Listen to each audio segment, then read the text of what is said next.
So mga guys, labasan natin yung bangka na pininturahan na dito sa loob ng ating shop. Dalhin na doon sa uping lugar sa may tabing playa.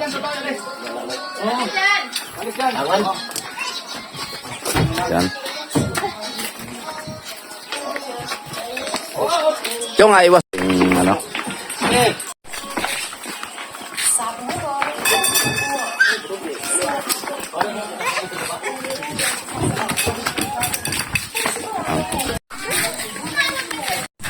Yan,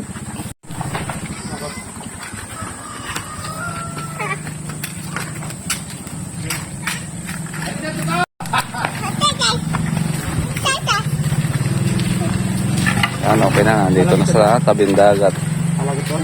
Okay na. Dyan na.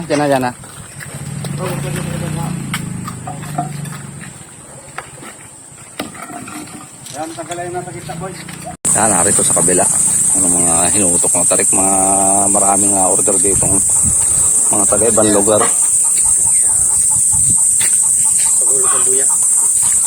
Ito mga guys, yung tarik na nakapares na.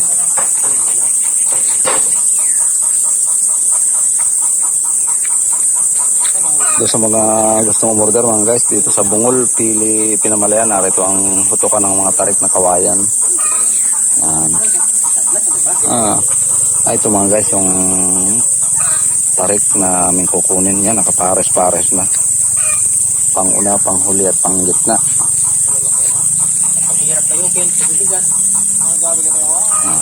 Tingnan natin dito yung ibang order ng mga damulagan. Yan, malalaking kawayan, no?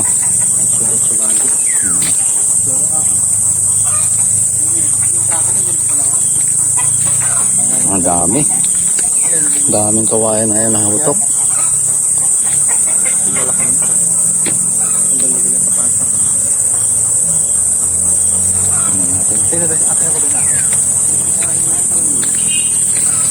Dito tayo sa bandarero mga guys. Nandito pa ang hinukutok na tarik ko.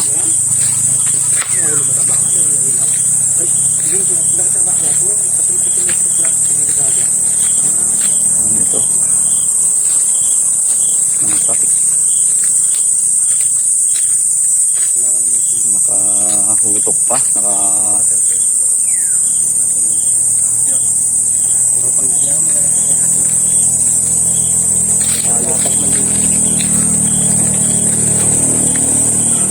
Ito mga guys, yung ating tarik na nakuha dito. Ito nga pala yung tagahutok ng tarik, si Idol Lucky. Yan, dito kayo umorder sa lugar niya. Dito sa Bungol, Pili, Pinamalayan. Yan, nandito ang magandang hutok ng tarik. Nakawayan. Nandito kami nakuha. Yung nakikita yung mga bangka na ginawa ko, dito ko kinukuha tarik sa kanya. Yan, yung ating kaibigan na maghuhubog ng tarik. Dito kayo pumunta. Kung gusto mo yung malaki. Oo. Diretso Pasig. Kaya ito mga idol yung tarik na kakabit natin dito sa ating bangka na bagong yari. Kailangan natin itong bawasan itong baba. Panipis-nipisin natin dahil sobrang kapal. Nilalabrahan itong may siko-siko niya. Ito dalawang panghuli. Ito namang mga panguna at panggitna na natin na labrahan na. Bawasan na natin. Ang ating bawasan na.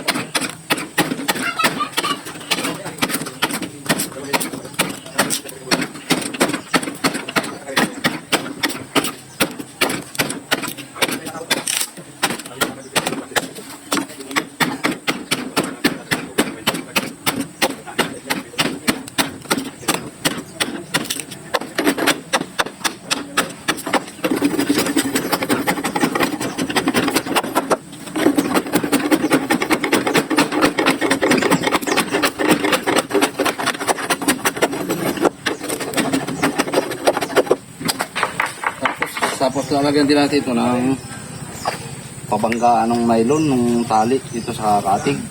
Ayun.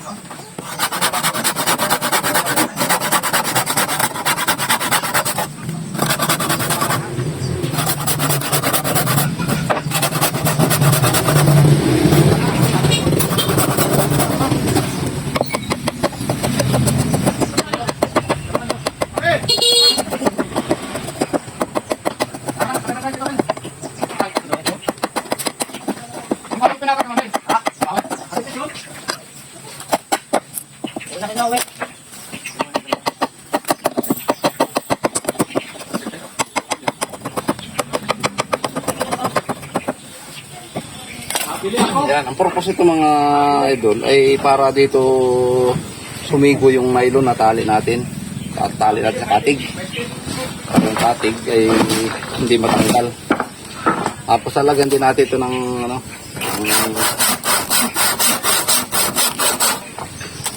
ng hukab na dito nakasigo yung katig.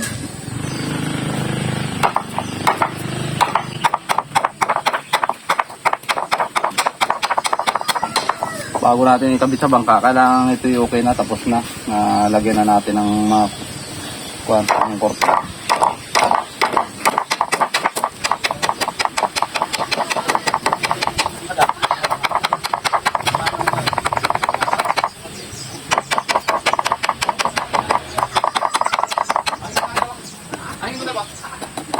Ano, okay na mga guys. Yan ang forma ng dulo ng tarik. Dito nakalagay ang katig. Tapos dito nakabangga naman ng mga tali. Yan, ito naman mga guys. Ito yung umpungan ng dalawang kawayan. Yung dalawang tarik. Pag pinaggabay natin, pag pinaggabay ng ganyan, para nakasigo, naka-plaster ng maganda doon sa isang kawayan na kasalubong. Kaya itong ginagawa namin para malinis tingnan.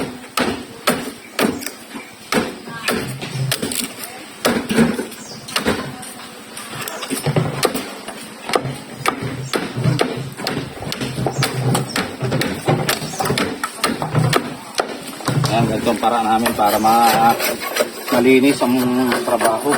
Pagkakarik. Pulido. Ating itatali mga guys yung mga tarik na ito doon sa bangka. Yes, na. Yan mga idol, tatali tayo ng katig. Pakikita ko ngayon din pagtatali namin ng katig dito. Doon sa una naming video na ginawa, yung unang bangka naming tinalian, ang daming naging baser. Paano yun ay short video, hindi ko na naipakita yung lock, yung pinakang sara nung aking pagtatali. Kaya magtatali ulit tayo ng katig. Ito ay lalagyan natin ng sapin para hindi mapirat ito dahil sa sobrang higpit ng tali ng tansi ng nylon na pipisa itong katig, kailangan may sapin.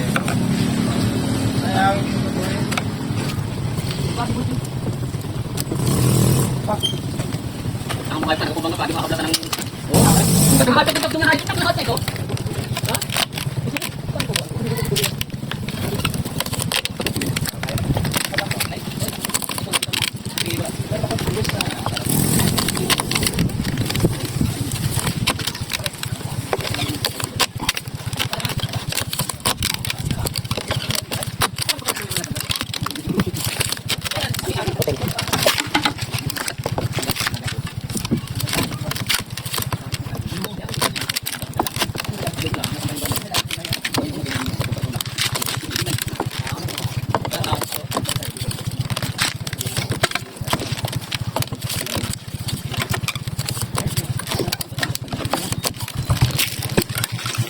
Sampung walundi pa mga idol ang gamit kong ang haba ng tansi na gamit kong panalit sa ganito.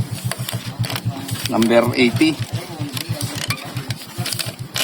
Kaya pagka walang sapin, halos pipisa na pipirat itong katig kapag walang sapin na ano, kawayan. Binyak na kawayan.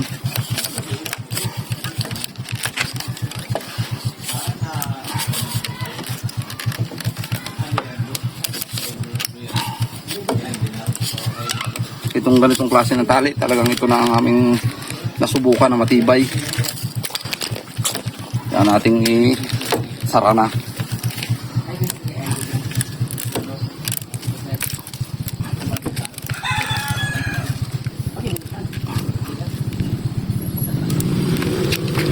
Kailangan itong apat na sulok na ito ay at nakasarado, nakalak, para kahit may lagutan ng kung alin man dito sa hibla ng ating isinabit ay hindi agad makakalas.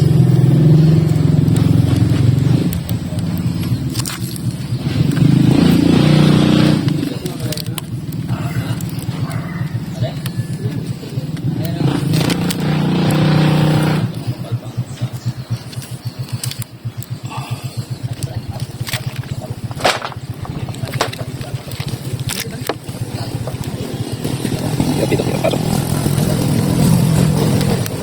Yan, mga karang bawat sulok.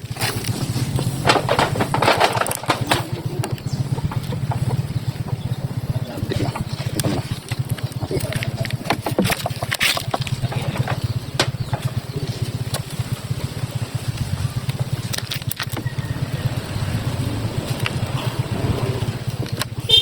Ito ko naman palitan mga. Yan mga guys, nakasarado lahat. Hindi ito kayang tanggalin basta-basta kahit pa malalaking alon. Yan o, nakasarado lahat ng bawat sukan to. Ipot eh. Ipot. Pati mga tali doon.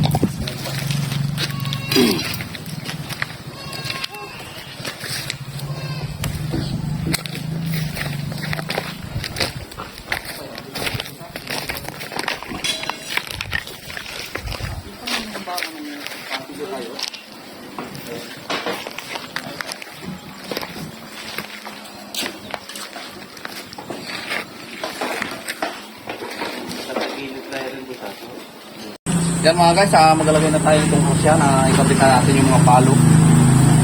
Lagay na natin ng pinakang karsya na lubid. Alay, sumag natin itong dulo.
Yan, ito mga guys, ang kailangan dito sa dulo ng karsya, nakasumag, dahil ito spell nylon ang tatali natin dito patungo dito sa tarik, nakadugtong dito sa lubid.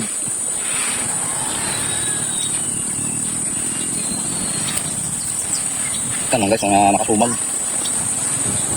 Yan, ito ang ating itatali dito sa tarik, nylon, tansik, lahat ng dulo ng lubid. Yan ito, ang mga ganitong kama.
Yan, for today's video mga guys. Finish contract na tayo dito sa ating bangka na ginawa. Yan. May pangalan na. Oreo. Pangalan ng bangka na bagong yari natin.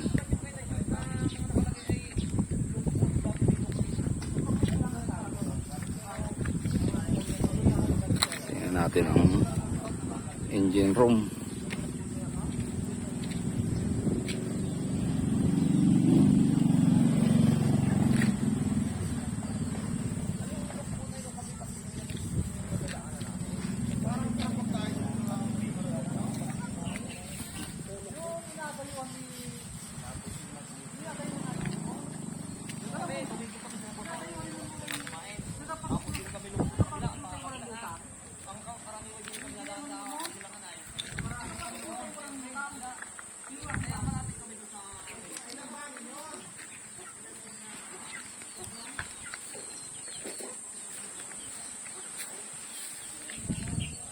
Yan, kukunin mga guys ito nung may-ari. Tapos na.